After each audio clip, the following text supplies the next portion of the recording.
Selamat siang Tribuners dimanapun berada. Kembali bersama saya reporter Tribun Tangerang Gilbert Semsandro. Kali ini kita akan kembali melakukan podcast bersama dengan Bea Cukai Bandar Soekarno-Hatta. Saat ini saya sudah bersama dengan Bapak Kepala Kantor Pelayanan Utama Bea dan Cukai Tipe C Soekarno-Hatta, Bapak Gatot Sugeng Wibowo. Selamat siang, Pak. Selamat siang, Mas. Sehat, Pak? Alhamdulillah sehat terus. Ya. Mas sehat? Sehat terus, Pak. Sehat terus, Pak. Semangat terus, Pak. Pak Gatot, hari ini kita coba mengulas sedikit kinerja ataupun program-program yang sudah dijalankan Bea Cukai beberapa waktu terakhir, di mana terakhir ini Bea Cukai lagi marak nih, intensif menggagalkan upaya penyelundupan berbagai jenis dan berbagai modus narkotika dari luar negeri ke Indonesia. Untuk pertama sendiri, Pak Gatot mungkin bisa dijelaskan sudah sejauh mana pengungkapan penyelundupan narkotika dari Bea Cukai Bandar Soekarno-Hatta. Baik, Mas, terima kasih. Salah satu tugas dari Bea dan Cukai, terutama Soekarno-Hatta, adalah community protector, yaitu melindungi masyarakat dari barang-barang yang bisa merusak atau mungkin membawa dampak yang negatif terhadap masyarakat. Terutama kami konsentrasi terkait dengan pengawasan di narkotika, psikotropika, dan prekursor. Dan ini memang dari luar negeri luar biasa. Jadi penyelundupan NPP ini kami menjadi perhatian. Jadi kinerja kami selain pelayanan juga pengawasan yang tadi. Selama periode ini kami sudah melakukan penindakan kurang lebih 63 penindakan terhadap narkotika, ya, dengan berbagai jenis, ya. Tentunya ini menjadi prestasi tersendiri bagi teman-teman semuanya di Soekarno-Hatta ini. Untuk jenis tadi udah 69, berarti satu tahun terakhir ini 63 di tahun 2023 ini. Ya. Paling sering sendiri atau paling marak upaya penyelundupan narkotika yang dilakukan oleh pelaku internasional itu, jaringan internasional, jenis-jenis apa aja sih, Pak? Oh ya, untuk penindakan terhadap narkotika yang tadi 63 penindakan, kurang lebih jumlahnya 248,042 kg, ya. Tentunya ini ada berbagai jenis, ya. Yang paling banyak yaitu sabu atau metamfetamin. Ini saya pikir yang paling dominan. Kemudian beberapa ya bahan baku narkotika, kemudian juga ada psikotropika, kemudian ada obat juga nih. Kemudian di tahun 2021 sampai 2023 ini juga ada beberapa yang dilakukan penindakan, rinciannya ya 32 kasus untuk metamfetamin, kemudian beberapa kasus yang lain. Dan di tahun 2022 yang dominan yaitu sabu, yaitu 25 kasus. Kemudian di tahun 2023 juga sama, metamfetamin atau sabu, itu sebanyak 20 kasus. Dan 2023 terakhir ini, Pak. Ya. Dari banyaknya upaya penyelundupan narkotika ini kan Pak Gatot sempat bilang ini jaringan internasional. Ya. Dari berbagai upaya tadi, bahkan sampai bahan bakunya, ya. Berarti rencana mereka buatnya di Indonesia gitu, ya. Berarti kan bisa terungkap sama Bea Cukai Bandar Soekarno-Hatta. Dari modus-modus terakhir ini cukup unik nih, Pak. Mulai dari dilapisin mangkok stainless, ya, terus taruh ke pompa bekas terakhir itu, sampai terakhir itu paling luar biasa upaya niat banget gitu, upaya penyelundupannya ditempel di kertas. Jadi kalau kasat mata pakai piagam atau sertifikat waktu itu, Pak, ya. Jadi kalau ngeliat kasat mata ya itu sertifikat, tapi ternyata kertasnya itu mengandung narkotika gitu, Pak.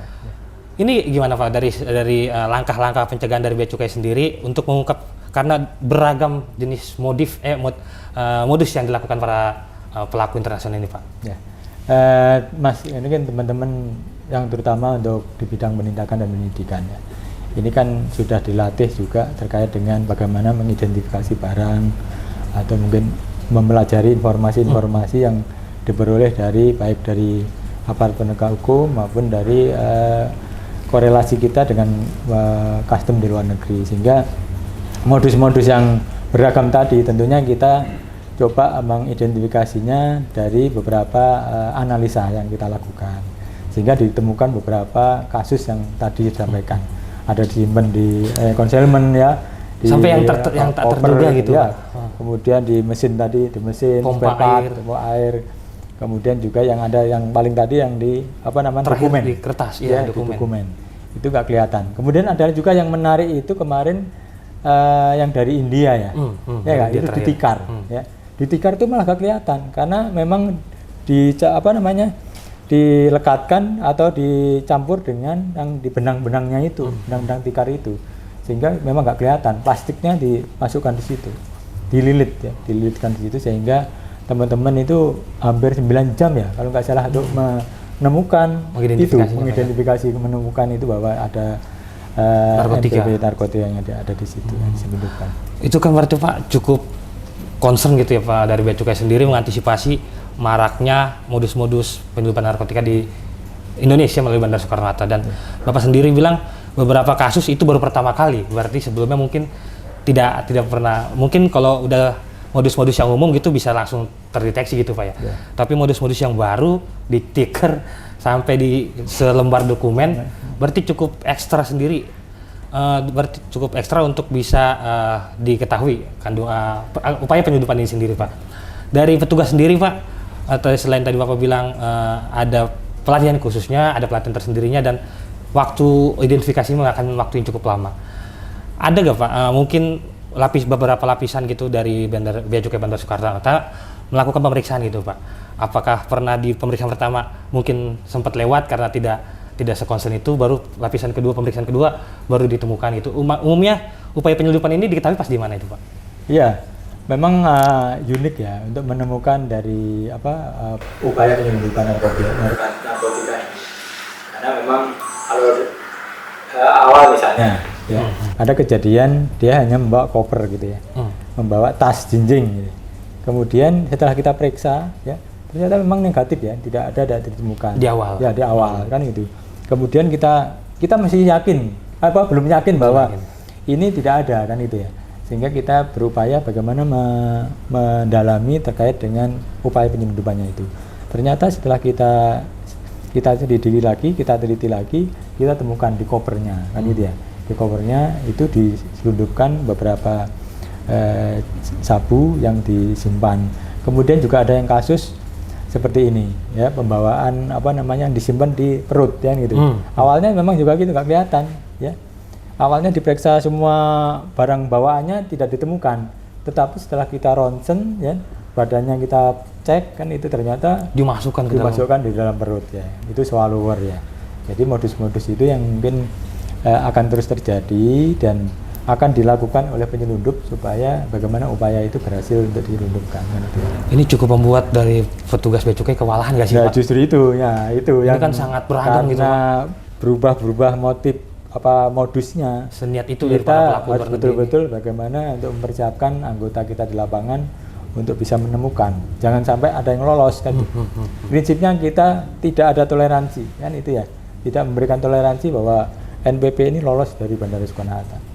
Dari siapapun dan dari manapun harus tetap tersaring. Ya, harus bisa kita deteksi kan itu ya.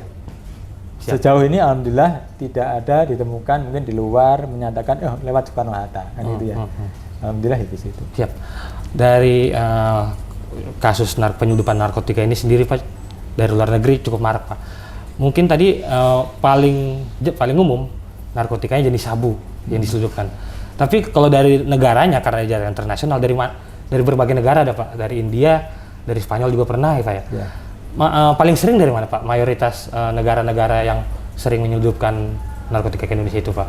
Ya, ini memang ada beberapa jenis, terutama untuk sabu ini kan banyak berasal dari negara-negara misalnya Thailand kan itu ya. Kemudian juga dari Nigeria atau Afrika. Ini kan sesuai dengan dari kurirnya ya. Kurirnya itu kemarin juga kita temukan seperti kokain kemarin ya, itu dilakukan oleh warga negara Brasil kan gitu ya, itu malah di papan selancar ya. Kemudian heroin ya, itu di concealment, itu dilakukan oleh warga negara dari mana, dari Ethiopia ya, ya itu salah satu modus-modus yang dilakukan oleh penyelundup untuk mengirim atau meloloskan dari barang-barang yang akan dibawa ke Indonesia. Ya. Tapi Pak, kenapa? Mungkin ini ada pertanyaan juga gitu Pak ya. Ya. Kan di Indonesia ini cukup luas gitu Pak, dan banyak bandara-bandara internasional. Ya. Tapi kenapa Bandara Soekarno-Hatta menjadi lokasi favorit para penyeludup, para pelaku jaringan narkotika internasional memilih lewat Bandara Soekarno-Hatta nih, ingin mencoba menyeludupkannya. Padahal udah berkali-kali digagalin, bahkan ada yang Bapak sebelumnya kita bicarakan gitu Pak ya, Bapak Bea Cukai Bandara Soekarno-Hatta pernah mengungkap pertama ini narkotika, tapi belum tahu siapa orang yang mengirim. Karena penasaran, pelakunya ngirim kedua kali, akhirnya ketahuan dan sampai ketangkep. Itu berarti kan ada upaya-upaya dari para pelaku ini Pak. Kenapa lewati Bandara Soekarno-Hatta Pak? Ya, karena Soekarno-Hatta ini kan bandara yang terbesar ya dan tersibuk mungkin se-Indonesia ya. Sehingga mereka juga banyak sekali yang mungkin lebih mudah menyelundupkan atau membawanya ke sini. Karena kan di sini penerbangan yang banyak kan itu ya, dan itu memungkinkan untuk melakukan penerbangan ke sini lebih mudah. Kemudian strategis ya, Soekarno-Hatta ini juga strategis karena di wilayah kota Jakarta kan itu dan sekitarnya. Dan banyak pengkonsumen atau konsumsinya itu di Jakarta kan itu ya. Kebutuhan atau demand-nya ya, permintaannya untuk narkoba itu sangat tinggi di Jakarta, sehingga memang selain mungkin ada lewat laut atau mungkin udara, nih paling strategis ya ada di Soekarno-Hatta kan itu ya. Sehingga ini berusaha bagaimana mereka menyelundupkan lewat Bandara Soekarno-Hatta ya. Siap. Berarti dengan tingginya upaya penyeludupan ini Pak dari para pelaku jaringan internasional, mungkin ada program-program apa dari Bea Cukai sendiri Pak untuk menekan angka penyeludupan sendiri? Karena kan kita lihat sebelumnya biasanya itu cukup dekat rentan waktunya, tapi sekarang ini udah lebih renggang nih Pak upaya penyeludupan dari para pelaku ini. Ya. Apa aja sih Pak yang udah dilakukan emang program-program dari Bea Cukai sendiri Pak? Nah gini ya, kita tidak bisa bekerja sendiri ya. Bea dan Cukai tidak bisa bekerja sendiri dan tentunya harus kolaborasi dan sinergi. Kita tidak menutup kemungkinan kita harus koordinasi dengan aparat penegak hukum yang lain di Indonesia maupun dengan yang luar negeri tadi ya. Sehingga ini bagaimana berupaya mencegah ya, sedini mungkin kita dapat informasi dari sana, supaya kita dapat mencegah upaya penyeludupan itu. Kemudian juga kita melakukan edukasi ke masyarakat supaya jangan mengulangi atau jangan masyarakat itu tidak tertipu atau mungkin tidak sampai terjerumus tergiur gitu Pak ya, tergiur untuk membeli narkotika ini sendiri, mengkonsumsi itu sendiri. Iya Pak. Berarti Bea Cukai sendiri tidak hanya di titik di bandara gitu tadi Pak, ada koordinasi dengan pihak-pihak lain. Iya. Seperti terakhir kalau nggak salah ada pabrik ekstasi di Kabupaten Tangerang, dan dari Mabes Polri bilang itu informasi awalnya dari Bea Cukai. Iya. Berarti cukup intens gitu untuk komunikasi terkait dengan antisipasi penyeludupan narkotika ke Indonesia gitu Pak ya? Betul, kita intens sekali dengan aparat penegak hukum baik dari Polri, dari BNN, kemudian juga kita coba menggali informasi itu ya. Kalau informasi dari kita diberikan ke aparat penegak hukum lain kan gitu ya.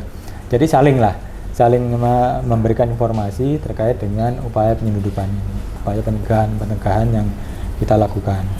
Siap Pak. Mungkin terakhir Pak, tadi kita udah cukup ngobrol banyak terkait dengan berantas penyeludupan narkotika dari Bea Cukai Bandara Soekarno-Hatta sendiri Pak. Terakhir mungkin ada pesan-pesan, karena tadi Pak bilang kenapa Soekarno-Hatta yang dipilih dari seluruh wilayah Indonesia, karena cukup tinggi peminatnya di Jakarta dan sekitarnya. Mungkin pesan-pesan kepada masyarakat sendiri pada Bea Cukai sendiri seperti apa supaya bisa diputus nih Pak rantai penyeludupan narkotika, karena setiap ada pengungkapan dari Bea Cukai sendiri mengatakan yang bisa diselamatkan ratusan ribu jiwa masyarakat. Itu cukup tinggi faktornya Pak sendiri ya.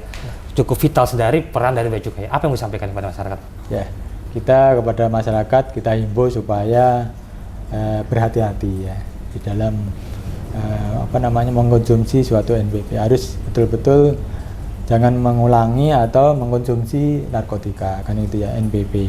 Sehingga ini juga supaya generasi kita ya menjaga generasi ke depan supaya hidup sehat tanpa narkoba kan itu ya. Siap kalau gitu. Terima kasih banyak Pak Gatot atas waktunya sudah berbincang-bincang dengan kami dari Tribun terkait dengan upaya pengungkapan penyelundupan narkotika dari Bea Cukai Bandar Soekarno-Hatta. Sehat-sehat selalu Pak Gatot, semoga Bea Cukai semakin jaya ke depannya, apalagi menjelang akhir tahun nih Pak ya. Udah setelah pandemi juga, mudah-mudahan makin bisa merapatkan barisan nih Pak. Oke, terima kasih Mas. Ya, siap. Minta dukungannya, kita tetap semangat untuk menjaga batas negara ini dari penyelundupan narkoba. Siap. Ya. Itu dia Tribuners dimanapun berada. Terima kasih atas waktunya. Saksikan terus update-update podcast dari Tribun Network depannya dengan tokoh-tokoh ataupun pihak-pihak yang sangat berperan untuk negara ini. Terima kasih, selamat siang dan terima kasih. Jangan lupa subscribe ya.